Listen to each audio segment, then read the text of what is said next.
আজ কদিন হলো আমরা রোজ সকালবেলায় হাঁটতে বেরোচ্ছি। যদিও সকালবেলায় ঘুম ভাঙতে চায় না, কিন্তু এই ভোরের ওয়েদারে হাঁটতে বেশ ভালোই লাগে।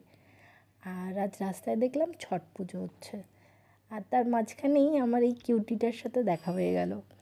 যাই হোক, হাঁটা সেরে বাড়ি ফিরে এলাম।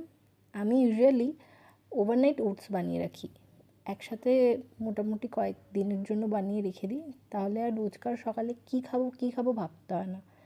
তার সাথে একটা কলা আর কয়েকটা কাজু বাদাম খেয়ে অফিস চলে যাই। আমার হাজব্যান্ড ইউজুয়ালি সকালের ব্রেকফাস্ট থেকে আফটারনুন স্ন্যাক্স অবধি পুরোটাই ওদের অফিসেই সারে।